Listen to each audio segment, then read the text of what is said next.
Today, with all the research available, with science of positive psychology, aka science of happiness, with hundreds of millions or billions of dollars invested to help people become happier, do you and or your clients still struggle to be happy or happier? Most of us do. Now, to bring you back to my secrets of habits of happiness, what I call, let me take you back to my childhood. I grew up in Sarajevo. Some of you may remember from 1984 Winter Olympic Games. And as you know, obviously since we have Winter Olympic Games, there was a lot of snow that we had back in my country during the winter time. So most of us kids, right, back then, would just love skiing, sledding, and there was a street in the city, a hilly street, that would be closed for traffic due to really impossible driving condition during the winter time. So us kids would just get together, mostly with our homemade sled, and go up to that street and just keep sledding down, have some fun.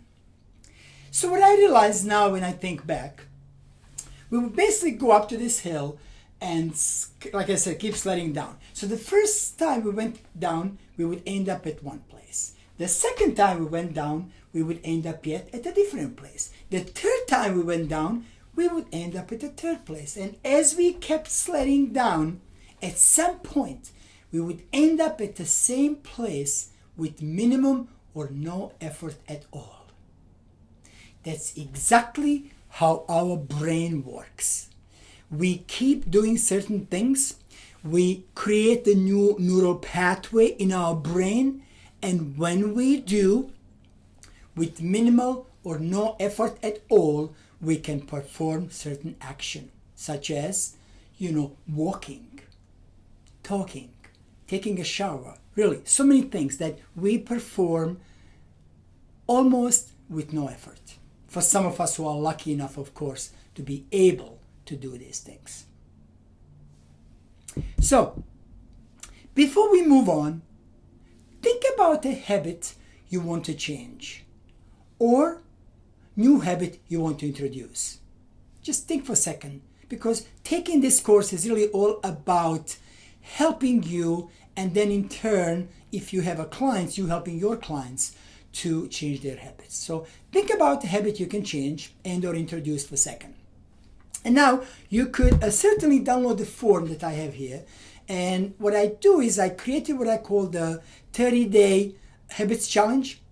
And the 30-day challenge is basically to help you establish this new neural pathway, to help you establish your new habit, your goal, new habit, or replace the existing one. And the reason we do 30 days, most of you know, is because the research shows that it takes 21 to 30 days to establish a new habit. Most of the research says 21. I prefer to say 30 days since I did my own research, tried so many of these things myself, and I would say keep it to 30 days. And 30 days in a row. So this way you can have this form. Do kind of like check mark, day 1 through day 30. Did you do it? Yes or no, right? And the reason we're doing this is because, of course, you want to see more yeses than nos. But if you do see more nos, or a lot, or even a few, you want to go back and find out why you didn't do certain things. I bet you will be able to analyze it and then understand why you didn't do it. So, what are habits? Habits are things we do, emotions we have, believe it or not, and thoughts we have. These all could become habits. Now, before we move into habits, I want to explain something what I call the habit loop. What's the habit loop? Everything we do, every habit starts with a trigger, right? Every habit starts with a trigger. Then we have a routine, so things we do or thoughts or emotions. And then we have reward. So the brain will basically reward us for every habit. this gets tricky. In a second, I will explain that why.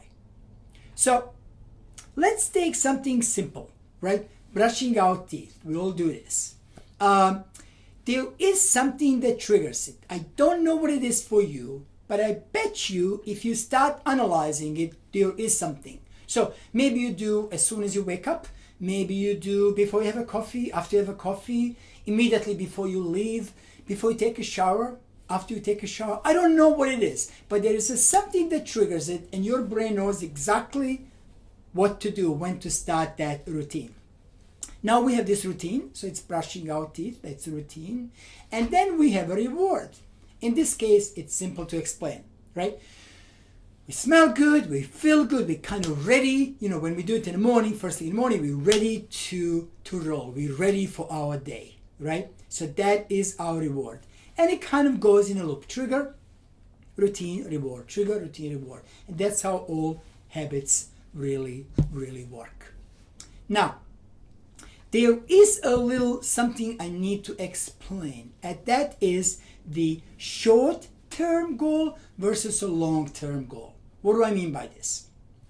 Let's say your long-term goal is to lose weight. Your brain, and my brain and everybody's brain, so don't think it's just you, focuses on short-term goal. Basically, let's say you want to lose a weight and yet you eat a cookie 3 times a day or every afternoon after lunch, or you have a cake, you know, after dinner. It's because your brain is not thinking of your long-term goal. You just can't think. And again, of course I am simplifying this, right? But it really can't think that far, so it's focused on a short-term goal. It focuses on, okay, you want a cookie, you're gonna make you feel good immediately in a second, go for it, have a cookie, right? And you establish that habit, and now it's hard to get rid of it. What we can do, again, this gets tricky, we can think about before we start this routine. So, you know, day before, you can think about, well, tomorrow before I take that cookie, I'm gonna think about what was that short-term reward or not reward. So maybe, yes, I felt good in like immediately, you know, that second minute, but then later on I kind of felt too full, I had too much food, I wasn't able to focus on my meeting. So maybe, and just maybe, that is what you want to focus on. So you want to say, well, you know, every day I have that cookie, I feel just too full, I cannot focus on these meetings, I miss a lot because, you know, I'm just thinking of my cookie before I have it, whatever that is, right? So make it so that you will trick your brain, and your brain will focus on a long-term goal, which is, hey, I don't want to lose weight. I don't want just to feel good today. I want to feel good, you know, a year from now, 2 years from now, 3 years from now. As long as you kind of keep reminding yourself and keep tricking your brain, you will be able to do that. Let's talk about types of habits. There are 3 types of habits. Basically, I introduced the 4th one. In a second, I will explain. The first, physical habits. Easy to explain. Things we do. Brushing our teeth, walking, running, driving, right? Physical habits, things we do. Then there are emotional habits. Often, we don't think of them as habits, right? Because often certain emotions, so you might feel sad, mad, angry, upset, happy, joyful. Often there's something triggers it. This becomes your habit, right? It could be good habit, which is, hey, you have more happier moments than sad. It could be not so great habits for you if you have more sad moments than happier moments. And then there are thinking habits. Often we don't think of them as a habits, right? But sometimes, I'll give you an example. I live in New Jersey now, and as you saw, I grew up in Sarajevo, where we had lots of snow. So the first day, you know, in the winter time, the snow, and I wake up in the morning and the first snow, and look at the beautiful white covered, you know, street and lawn and so on.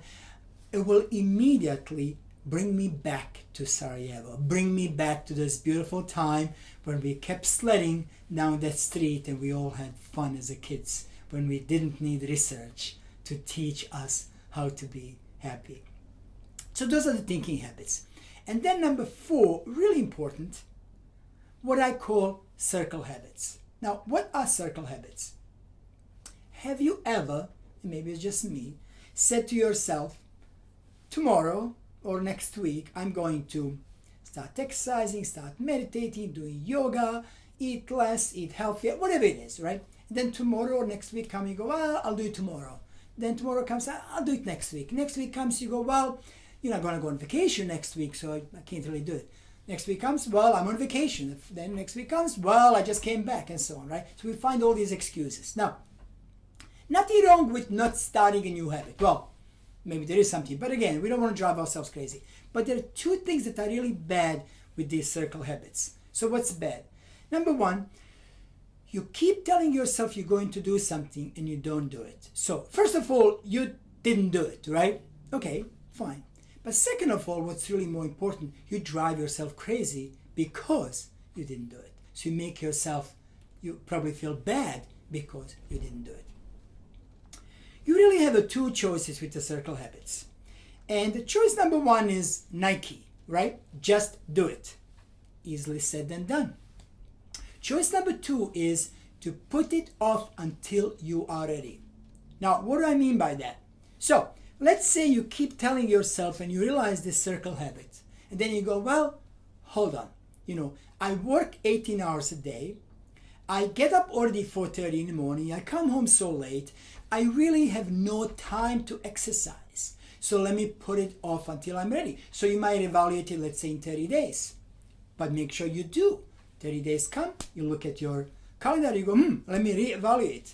Yep, I still work, 15 hours a day, I can't do it. Give it another 30 days. It comes, you go, dude, I'm awesome. And now I work 8 hours a day, I can definitely start exercising more. And then, or exercising. And then you just start implementing that habit. So those are the circle habits. Really important. Again, we talked about physical habits, emotional habits, thinking habits, and circle habits that you will not really find in any literature. I coined the term, but I think it's extremely important. Many of my friends, therapists, psychotherapists, psychologists, coaches, use this with their clients, and it turned out to be something very, very important to many of us.